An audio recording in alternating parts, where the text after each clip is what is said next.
We will not be idle. Enough is enough. I will no longer allow an unchecked moment. I will no longer allow racist, hurtful words, jokes, stereotypes, no matter how big or small, to be uttered in my presence. I will not turn a blind eye. I stand against hate. I stand against hate. I stand against hate. Wear a mask, wash your hands, social distance. If you can't do that, I don't have much respect for you. I'm naked. I am completely butt-ass naked. I'm naked. I'm like naked. When you become wealthy and famous enough, something weird happens. The real world starts to feel theoretical. Poverty becomes a cause you champion rather than a reality you actually navigate. And actual caring, genuine, costly, uncomfortable caring gets replaced by something much easier, the performance of caring.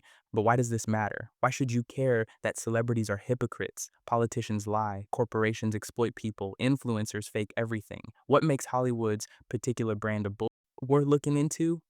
Well, because Hollywood doesn't just sell you movies, they sell you worldviews. They shape what you consider normal, moral, aspirational. And for the past decade, they've been selling you the idea that they're not just entertainers, they're moral leaders. Climate change is real. It is happening right now. It is the most urgent threat facing our entire species. They've positioned themselves as the conscience of America. I've been thinking a lot about some of the distressing issues that we are facing collectively, whether we're talking about gender inequality or racism or queer rights. The voice of the oppressed, the champions of justice. This goes out to all those Black and brown boys and girls and non-gender conforming who don't see themselves. We're trying to show you and us. So thank you, this is for you. The problem is they're really, really bad at it. If you do win an award tonight, don't use it as a platform to make a political speech, right? You're in no position to lecture the public. And their failures go beyond just embarrassing to be laughably instructive. Because when you watch Hollywood try to perform virtue, you start to see the machinery behind all performative virtue, the psychological tricks, the moral shortcuts, the way genuine concern gets packaged, marketed, and ultimately corrupted. So consider this the story of how an industry built on make-believe convinced itself it was in the business of truth-telling. How people whose job is literally pretending to be other people decided they were uniquely qualified to tell you how to live your life. You'll be pleased to know this is the last time I'm hosting these awards, so I don't care anymore. I'm joking. I never did. January 8th, 2017. Meryl Streep is receiving a Lifetime Achievement Award, and she's about to accidentally invent the template for Hollywood virtue signaling. But this moment only makes sense once you know who Meryl Streep was to Hollywood. She was, quite simply, the most respected actress of her generation.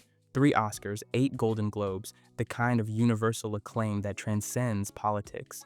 Republicans loved her in The Iron Lady. Democrats loved her in everything else. She was that rare celebrity who existed above the fray. But on this night, with cameras rolling and millions watching, Streep decided to dive headfirst into the culture war. She spent 6 minutes condemning Donald Trump for allegedly mocking a disabled reporter. It was that moment when the person asking to sit in the most respected seat in our country imitated a disabled reporter, someone he outranked in privilege, power, and the capacity to fight back. She called Hollywood the most vilified segment in America, apparently with a straight face, and positioned actors as the guardians of truth and empathy. You and all of us in this room really belong to the most vilified segments in American society right now. Think about it. Hollywood, foreigners, and the press. It was like she was leading a resistance movement instead of, just accepting a trophy. Liberal Twitter exploded with praise. Conservative Twitter exploded with outrage. Trump fired back and called her overrated and said he never actually mocked the reporter. Cable news spent days analyzing every word, and Hollywood looked at the explosion of attention and thought, we should do this more often. A big news-making night as well. Meryl Streep making headlines with that speech taking on Donald Trump. I love you all. And the president-elect has lashed back in just the last few minutes on Twitter. So let's get right to it with John Carl. And John, let me start with what Streep had to say. But what's interesting here is what Streep's speech actually accomplished. It turned moral posturing into must-see television. Suddenly, every award show became a political rally. We have to vote in 2020, and we have to beg and plead for everyone we know to vote in 2020. Every acceptance speech became an opportunity to lecture America. It's our time to have wage equality once and for all, and equal rights for women in the United States of America. Every red carpet became a platform for resistance, but more importantly, it showed us something that Hollywood hadn't fully grasped yet. In the age of social media, virtue signaling wasn't just good for your conscience, it was actually good for business. I mean, think about it. Before Trump, celebrities had to be careful about politics. Alienate half your audience, lose half your revenue. But Trump broke that equation. Being anti-Trump went from just being safe to being profitable. Kind of like a way to appeal to the exact demographic that streams content, buys movie tickets, and follows you on Instagram. So Hollywood leaned in hard, and that's how we got the I Take Responsibility video. I take responsibility. The Imagine video. Imagine there's no heaven. And all the celebrity PSAs telling Americans and the rest of the world what's moral and what isn't. You only get this many famous people together if the issue's one that truly matters to all of us. A disease or ecological crisis or a racist, abusive coward who could permanently damage the fabric of our society. But you might ask, why do celebrities make moments like these about themselves? And if you did, you'll start to see the psychological mechanism that drives all of this. These were people who'd become so addicted to virtue signaling that they couldn't tell the difference between helping others and performing their own goodness. They'd convince themselves that their public confession was meaningful activism, that their guilt was somehow useful to the cause. And this shows us the core problem with performative virtue. It's ultimately narcissistic. It's actually always about how good you look, how enlightened you are, how much you care. The actual cause becomes secondary to the performance of caring about the cause. But Hollywood was just getting started, because once they realized that virtue signaling was their new brand, they had to find ways to scale it up. They had to turn individual moral performances into collective moral theater. And that's where things got really interesting and really stupid. You see, the problem with virtue signaling as a business model is that it demands constant escalation. Yesterday's moral outrage becomes today's baseline. You can't just care about things, you have to care about them louder, longer, and more publicly than everyone else. Which brings us to the moment when Hollywood decided that the best way to solve global problems was to get naked on camera and lecture you about voting. Yes, really. We'll get to that in a minute. But first, let's look at how the pandemic broke Hollywood's brain entirely, because when COVID hit, celebrities found themselves in the same boat as everyone else for the first time in their lives, stuck at home, talking to screens, trying to maintain human connection through technology. The difference was their homes were mansions, and their disconnect from reality was about to become impossible to hide. If you do win an award tonight, don't use it as a platform to make a political speech, right? You're in no position to lecture the public about anything. You know nothing about the real world. Most of you spent less time in school than Greta Thunberg. If you were a normal person, the spring of 2020 felt terrifying. We saw small business owners watch their life's work evaporate overnight. Healthcare workers were rationing masks and sleeping in parking lots. Parents were trying to work from kitchen tables while homeschooling kids and wondering how they'd make rent. The world was very scary and very uncertain in a way that made every decision feel potentially catastrophic. And into this moment of genuine human anguish, Hollywood offered the one thing they know how to provide, themselves. The Imagine video was just the opening act. What followed was a masterclass in how wealth and fame can completely warp your perception of reality.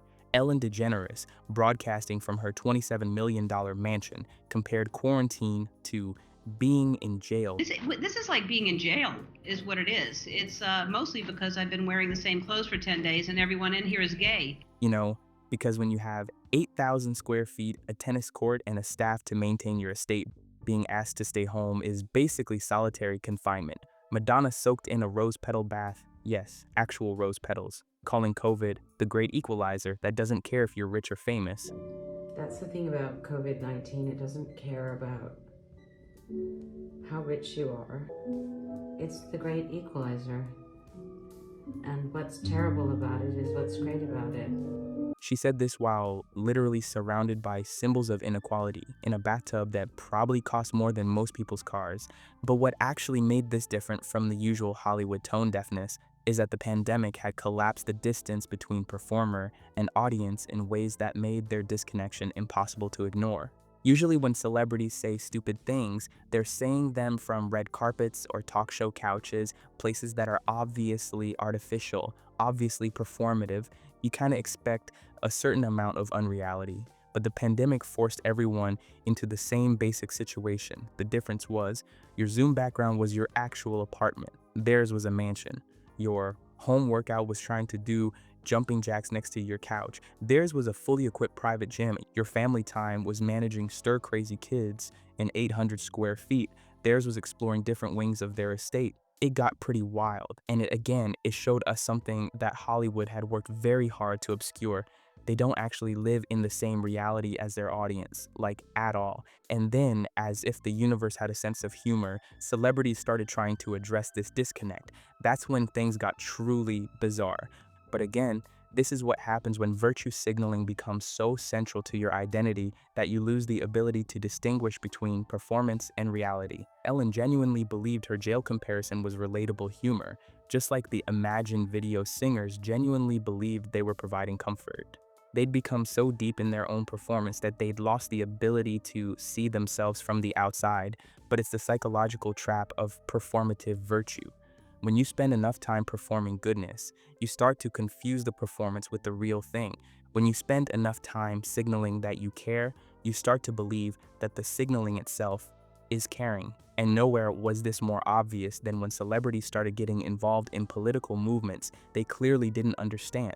Later that year, a group of celebrities decided that the best way to encourage voting was to get naked. The Naked Ballots PSA featured Mark Ruffalo, Sarah Silverman, Amy Schumer, and others literally stripping down to explain how to properly seal mail-in ballots. I know what you're thinking. You're thinking, Ruffalo, put your clothes on. Here to talk to you about voting. Did you know that ballots could be naked? Now, the premise was simple. Ballots need to be naked of identifying marks, so celebrities would be literally naked to make the point. Get it? It's wordplay.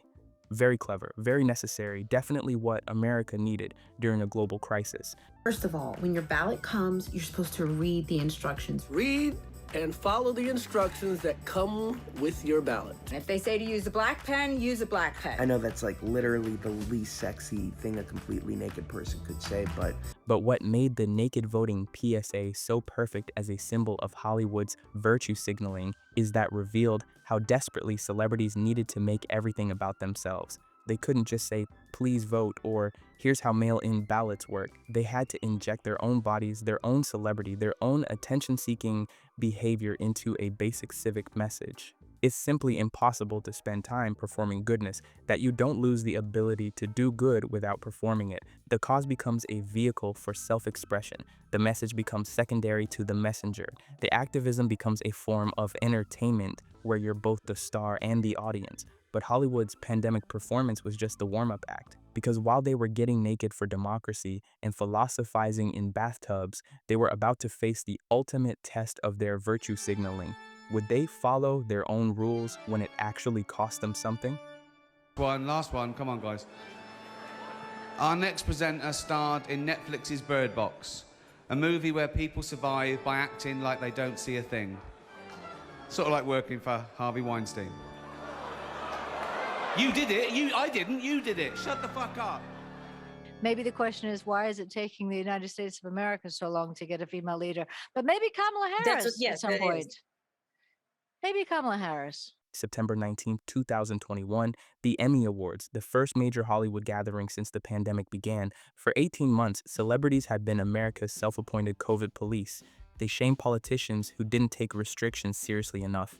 They positioned themselves as a responsible adult while everyone else played politics with public health.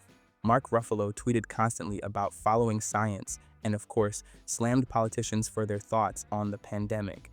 Jennifer Aniston shared an Instagram post wearing a mask, wrote, quote, "If you care about human life, please just wear a damn mask." Alyssa Milano criticized Trump for downplaying COVID. From Taylor Swift to Chris Evans to Lady Gaga, the celebs were the mask-wearing, socially distanced, scientifically literate alternative to Trump's chaos. So when the Emmys finally happened, everyone was watching to see how seriously Hollywood took its own advice. The answer was not at all. Let me start by saying there is way too many of us in this little room. What are we doing? They said this was outdoors. It's not. They lied to us. We're in a hermetically sealed tent right now. Hundreds of celebrities packed into the Microsoft Theater, laughing, hugging, not a mask in sight among the famous faces, but the people serving them, waiters, security guards, camera operators, were masked up like they were handling radioactive waste. The celebrities, the people who'd spent over a year lecturing you about mask wearing, were breathing freely, faces uncovered, living their best life. The working class people keeping the event running, maintaining safety theater for people who clearly didn't believe in it themselves. First time I saw this, I thought it was a perfect visual representation of how Hollywood actually sees the world. There are the important people who deserve comfort and freedom, and there are the people whose job is to ensure that comfort while remaining invisible. They got criticized for this, of course, but the celebrities seemed genuinely surprised by the criticism. In their minds, they weren't being hypocritical. They were following different rules because they were different, more important, more valuable, more deserving of exceptions. This is the logical endpoint of virtue signaling culture. Spend enough time convincing yourself that you're morally superior, you start to believe that moral rules don't apply to you in the same way. Your good intentions create a kind of moral credit that you can spend on moral compromises. Leonardo DiCaprio has built an entire career on this logic. DiCaprio is Hollywood's climate crusader. He speaks at the UN about global warming. Stand before you not as an expert, but as a concerned citizen.